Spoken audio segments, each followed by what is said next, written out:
Good morning, Knights. Good morning, everyone. Happy Tuesday. Thank you for joining us for our Tuesday Telegram. We hope you all had a great weekend.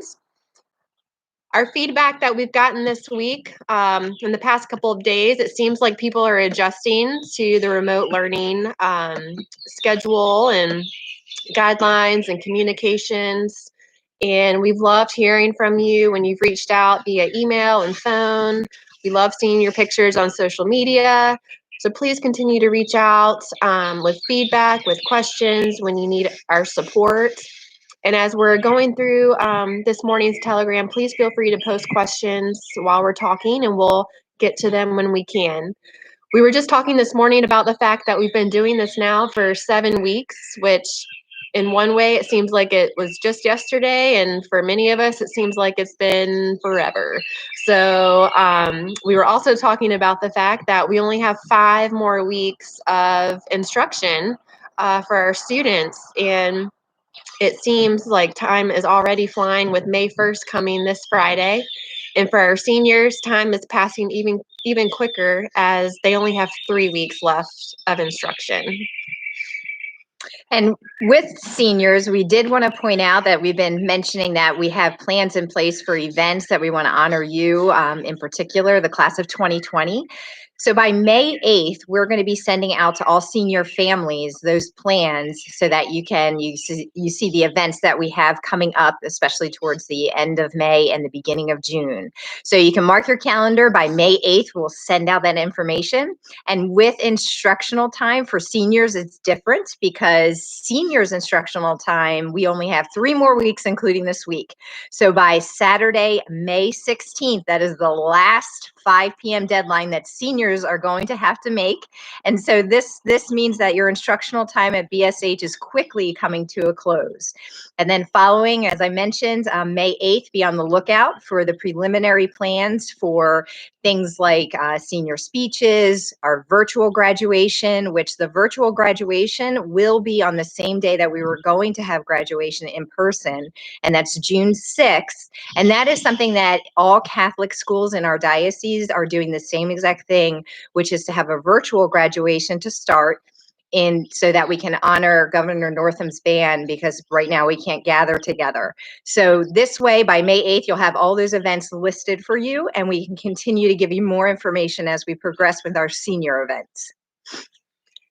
And all families, be sure to check out our college acceptance list that goes out in each Friday's newsletter. A shout out to Chris Sneed for just being accepted to JMU. We found out yesterday, so congratulations, Chris. Seniors, hang in there, 3 more weeks. You got this. You can do it. So speaking of graduation and spring events, this time of year would be very busy on campus, with May Day being on Friday, with Beef and Music, which would have been next Friday, and other school events and traditions taking place. We've gotten some questions about 8th grade graduation. 8th graders, you will receive information in the coming weeks about what we are planning to do to honor you. And for our 5th and kindergarten students, more details will be coming as well, as we make plans on how to celebrate you and your accomplishments and your transition to the next year as well. Next week, we are planning a special event for our sophomores. It is a tradition at BSH that we have ring ceremony for our sophomore class.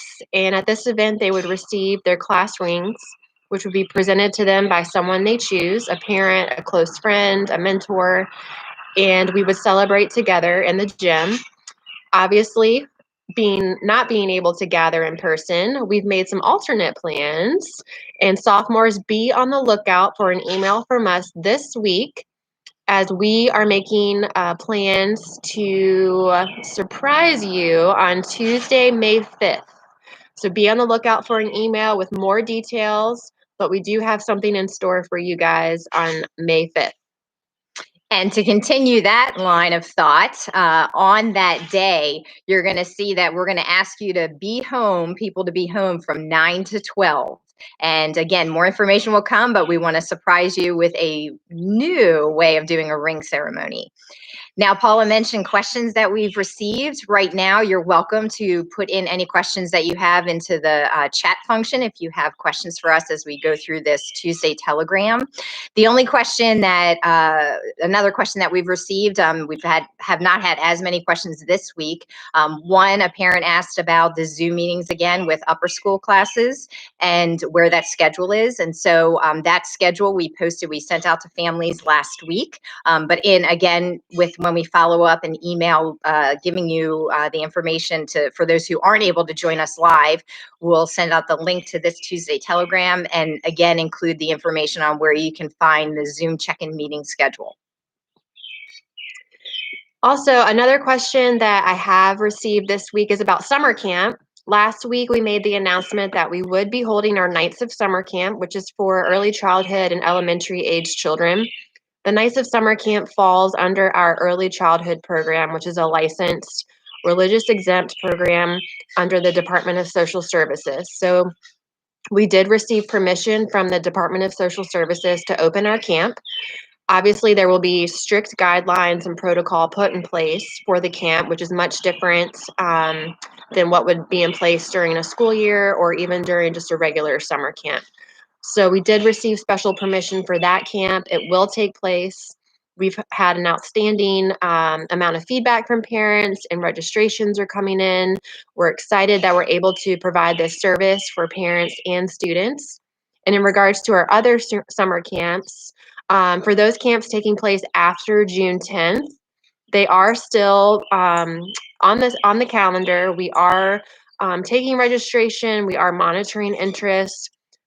We do have to wait to find out more about what's going to happen after June 10th in terms of whether the 10-person ban and stay-at-home order by Governor Northam is lifted or if there are other restrictions put in place. So for now, camps taking place after June 10th are still being planned for, still taking place. However, please know that there will likely be adjustments, possibly a cancellation, just depending on what updates come from the governor in regards to what life will be like after June 10th.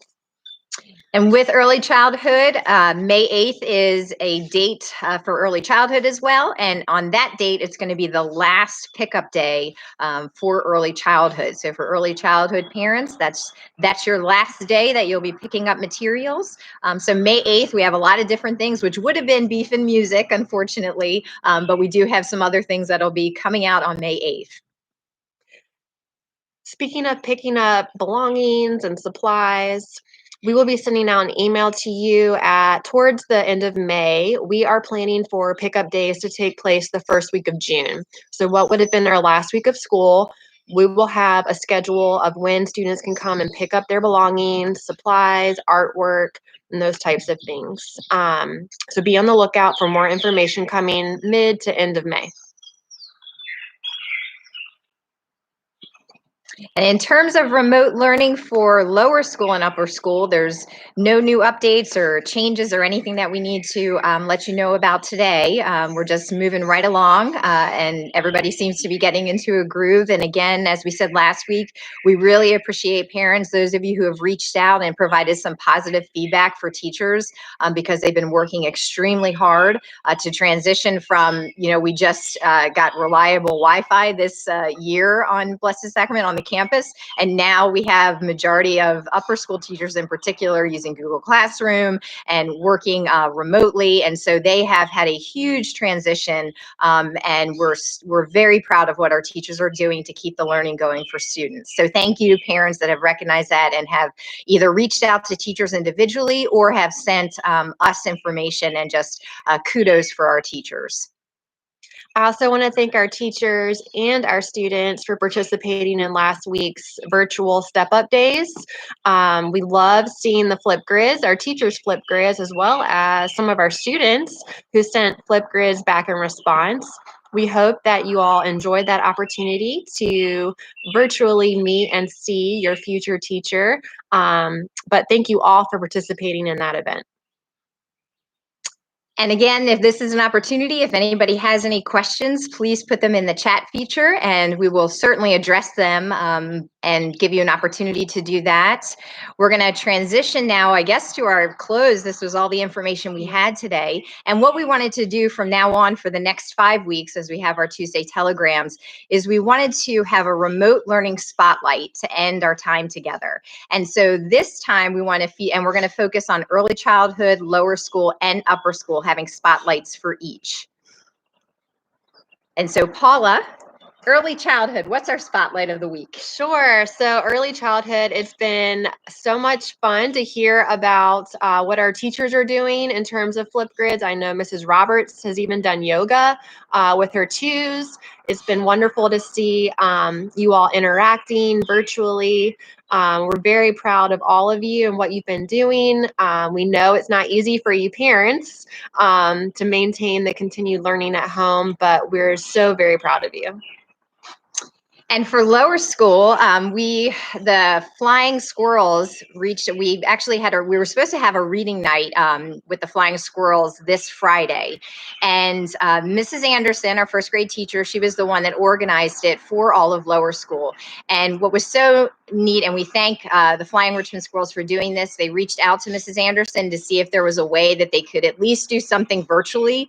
And so this Friday during Mrs. Anderson's Zoom sessions with her students, Nutsy the squirrel is going to pop in and just say hello, at least to her students. We wish that we could have all of lower school present at the Flying Squirrels and at the game this Friday, but unfortunately we'll just have to shift and transition to virtual, and just really appreciate the Richmond Flying Squirrels for reaching out to us to do that virtually.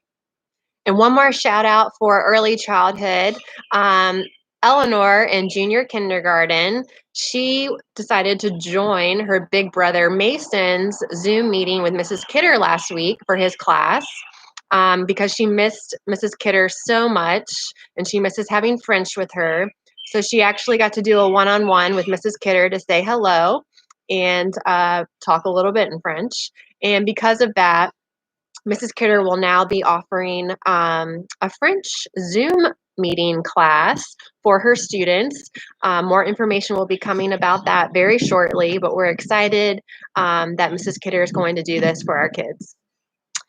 And lastly, our upper school spotlight is Jasmine Lee, who our community may not know. Some in upper school teachers and parents, teachers and students know.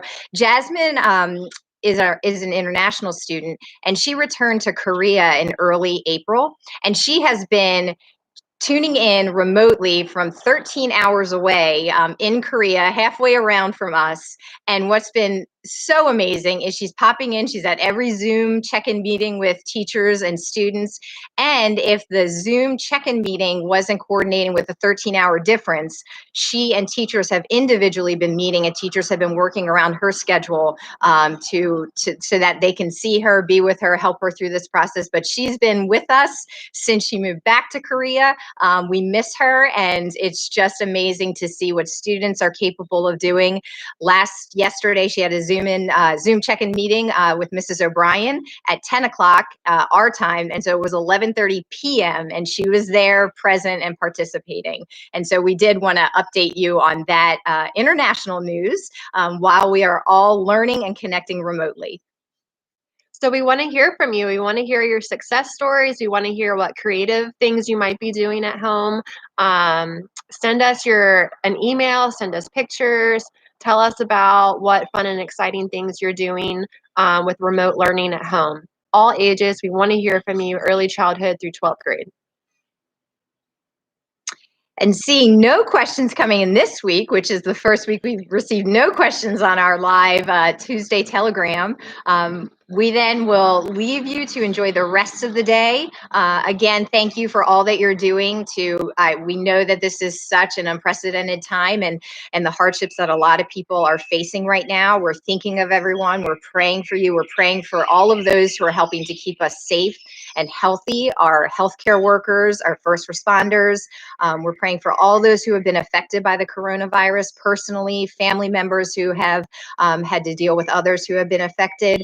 And we just know that we are thinking of you and praying for you, and we cannot wait to be back together in person on campus when that day occurs. So stay safe, stay healthy, and we look forward to being together once again, hopefully very soon. But for now, have a great rest of the week, and we'll see you next Tuesday. Bye.